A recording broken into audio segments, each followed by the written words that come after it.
Cześć, witam Was Energik w kolejnym odcinku To było grane.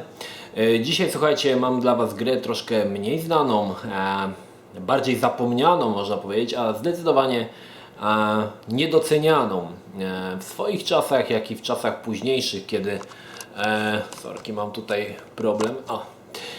Kiedy ta gra została wydana. Tą grą jest Dark Earth. Tytuł pewnie dla wielu z Was całkowicie nieznany.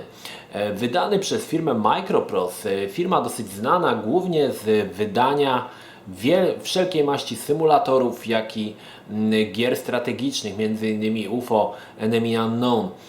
Gra stworzona przez firmę Callisto. Tutaj. Firma Callisto nie stworzyła zbyt dużo znanych gier. Warte wspomnienia chyba jest Nightmare Creatures, 2 części, Dark Earth i jeszcze taka gra stara jeszcze na dyskietkach, Fury of the Furious. Można powiedzieć, że Fury of the Furious to taki klon Lost Vikings, jeżeli wiecie, o co chodzi. Słuchajcie, Dark Earth swoją mechaniką wyprzedzała swoje czasy. Dopiero wiele lat później postanowiono korzystać z dobrodziejstw, które zapoczątkowało właśnie Dark Earth. Zanim przejdziemy sobie do samego gameplayu, powiem Wam całą fabułę, o co chodzi. Słuchajcie, gra Dark Earth osadzona jest w klimacie postapokaliptycznym. Cała Ziemia zostaje zniszczona przez meteoryty, które wypadają z pędzącej w pobliżu Ziemi komety. Ziemia cała zostaje Niebo całej Ziemi zostaje zasnute czarnym pyłem, wszędzie jest ciemno, pojawiają się tajemnicze stwory żyjące w ciemności, jak i tajemnicza substancja, która po zetknięciu z człowiekiem zamienia go właśnie w takiego stwora w ciemności. Wiele lat później, wiele wieków później ludzie osadzają się w tak zwanych miastach, które nazywają się Stellites. Miasto to jest stworzone w miejscu, gdzie w czarnych chmurach jest wyrwa i wpada przez nią promień słońca, i ten promień słońca, czy też te promienie słońca spadają na to miasto i właśnie w tym miejscu jest budowana ta całe to skupisko ludzi. Tych miast jest parę, pomiędzy nimi oczywiście są tak zwane pustkowia, często radioaktywne, ponieważ wybuchy meteorytu spowodowały zniszczenie elektrowni atomowych, wobec czego jest to tutaj właśnie tak, miejsca są skażone. Cała gra bardziej jakby ludzkość cofa się do czasów średniowiecza, więc jest co prawda broń palna, ale jest to rzadkość. Ludzie już zapomnieli o swojej przeszłości. Co prawda znajdują od czasu do czasu jakieś bunkry, ale są to dla nich niezrozumiałe rzeczy, nie potrafią za bardzo, nie potrafią sobie uświadomić, co było wcześniej, także jakby ludzkość resetuje się, cała historia ludzkości. Można powiedzieć, że jest to troszkę klimat falloutowski, jednakże mniej strzelania, a więcej walki bronią białą. I w tej grze wcielamy się w postać Arkana, jednego z Guardian of Fire, czyli osoby, która broni całego miasta i dba o to, aby miasto cały czas miało dostęp do światła. Arkan w bardzo krótkim czasie zostaje zarażony pewną chorobą właśnie tą ciemności, i stopniowo zamienia się on w potwora. Od nas zależy, jak szybko będziemy zamieniać się w tego potwora. I tutaj słuchajcie, pierwsza rzecz, która rzuca się w oczy jako w tamtym czasie innowacyjna. Otóż nasz bohater, tak jak mówię, z czasem zamienia się w potwora. Od nas zależy, jak szybko zamieniamy się w tego potwora, i nie zmieniamy się tylko fizycznie, bo fizycznie jego aparycja się zmienia, ale zmieniamy się też na przykład w trakcie już zamiany takiej bardziej zaawansowanej. Naszemu bohaterowi sprawia trudność mówienie. Osoby, z którymi rozmawia, się go boją, nie chcą mu pomagać.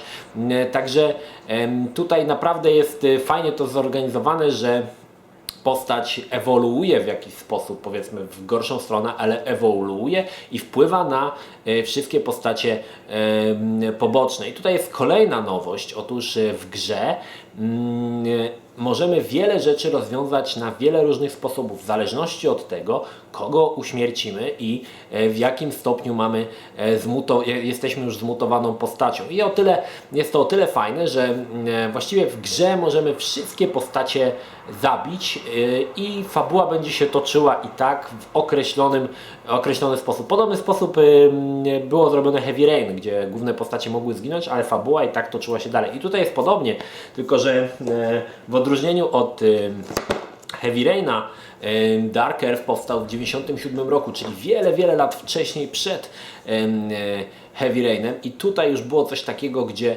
mieliśmy totalną dowolność w trakcie tworzenia właściwie własnej fabuły i to było fajne, bo jeżeli używaliśmy ataków specjalnych i ciemność nas pożerała coraz szybciej, jak już zmieniliśmy swoją fizyczną aparycję, zamieniliśmy się w potwora, ciężko było z kimkolwiek się tutaj dogadać, żeby ktoś nam pomógł, więc wchodziło tutaj tylko i wyłącznie rozwiązanie siłowe. Sama gra jest zbudowana na zasadzie gier z typu Resident Evil, czyli postacie są trójwymiarowe, natomiast wszystkie tła są wyrenderowane i kamera jest statyczna. Tła naprawdę wyrenderowane w wysokiej rozdzielczości, w podwyższonej rozdzielczości, wtedy to się nazywało podwyższona rozdzielczość, fantastycznie wyglądają. Same postacie, właściwie każda postać, którą spotkamy na naszej drodze jest inna, jest inaczej stworzona. Postacie poruszają się bardzo płynnie i widać, że był użyty tutaj motion capture. Niestety w tego typu grach, gdzie mamy już na stałe ustawioną kamerę, sprawia problem walka. I tak jest tutaj. Walka jest głównie bronią białą, czyli mieczami, halabardami i muszę przyznać, że walczy się tutaj ciężko. To, co warto wspomnieć, że sama fabuła gry jest naprawdę dosyć rozbudowana. Nie powiedziałem oczywiście fabuły, żeby nie zdradzać i nie robić spoilerów, ale jest bardzo rozbudowana fabuła, fantastycznie zarysowane postacie.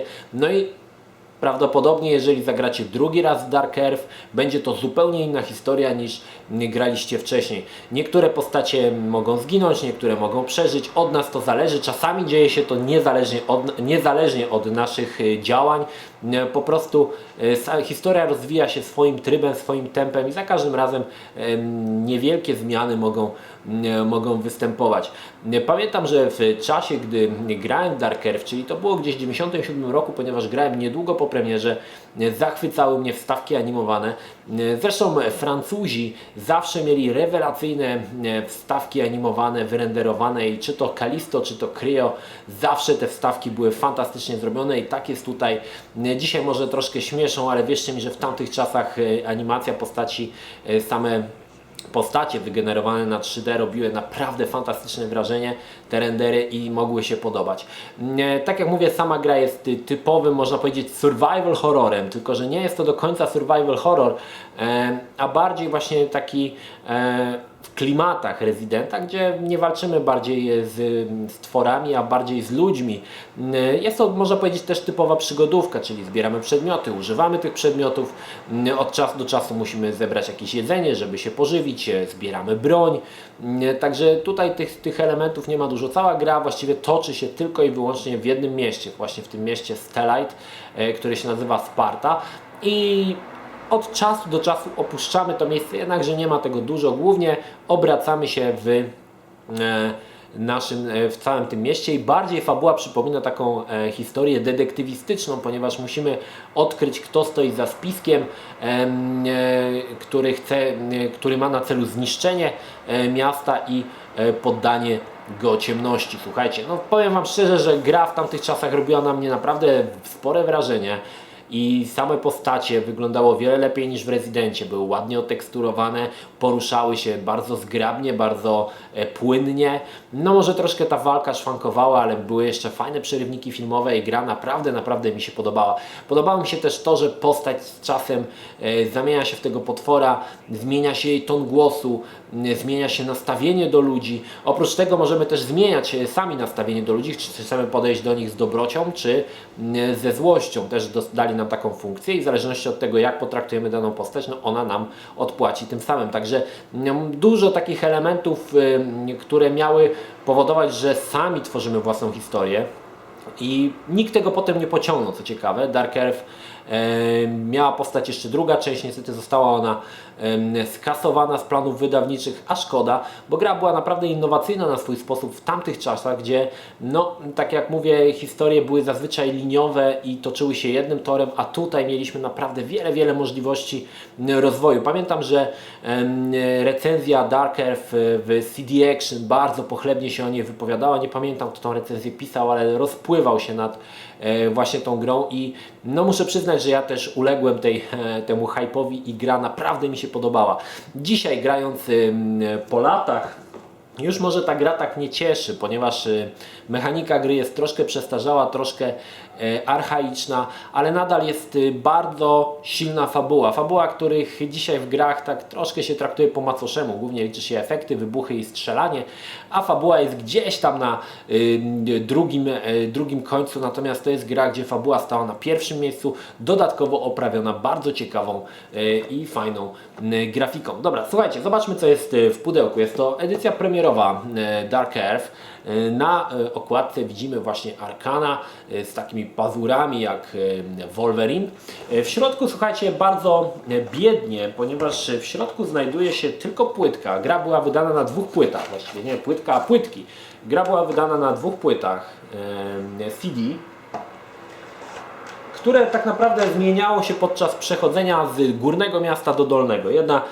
Górne miasto było na pierwszej płycie, dolne miasto było na drugiej płycie, także było całkiem nieźle to pomyślane.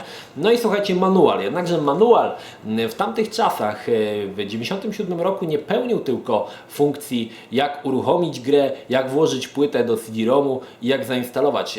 Manual pełnił jeszcze inną funkcję, mianowicie wprowadzał nas w świat gry. Ponieważ w grze nie występują jakieś zapiski, które możemy pobrać i poznać historię świata, takie informacje były zawarte w manualu. I słuchajcie, tutaj mamy manual, taką mini encyklopedię świata Dark Earth. Możemy dowiedzieć się na temat sztuki w świecie Dark Earth, jak wyglądała śmierć, jak wyglądały narodziny, jak wyglądało normalne życie obywateli w mieście Starlight.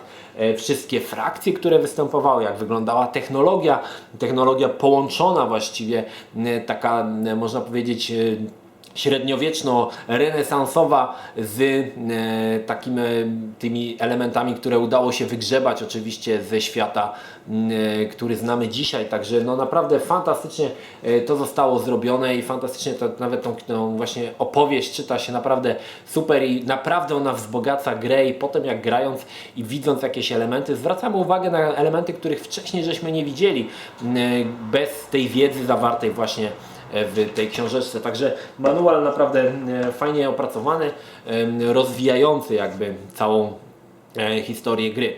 Słuchajcie, kochani, czy warto dzisiaj zagrać w Dark Earth? Powiem szczerze, że mam mieszane uczucia. To nie jest marka jak Resident Evil, która jest marką już na tyle silną, że warto poznać wszystkie części. Dark Earth jest troszkę grą archaiczną, taką grą z przeszłości, że tak powiem, ale nadal potrafi cieszyć naprawdę niezłą fabułą i całkiem niezłym wykonaniem, bo naprawdę te grafiki, te rendery lokacji nawet dzisiaj potrafią cieszyć oko. Są naprawdę wykonane z wielką pieczołowitością i z ogromną ilością detali. Słuchajcie, jeżeli lubicie takie gry, bardziej ważna jest dla Was fabuła niż granie, niż wybuchy i akcja i epickość różnych sytuacji. Myślę, że ta gra jest dla Was. Jeżeli wolicie jednak, tak jak mówię, epickie strzelanie, Call of Duty, no to nie jest ta gra, Wam się to zdecydowanie nie spodoba. Niemniej jednak warto zapoznać się dla osób, które interesują się starymi grami przygotowymi, według mnie pozycja obowiązkowa, warto poznać historię Arkana i spróbować uratować miasto Starlight. Także gra ogólnie oceniam bardzo pozytywnie, ale tak jak mówię, nie jest to gra dla wszystkich. To tyle odnośnie Dark Earth. Zapraszam do kolejnego odcinka. To było grane. Na razie żegnam się z Wami. Pozdrawiam Was, Energik. Trzymajcie się. Do następnego. Cześć.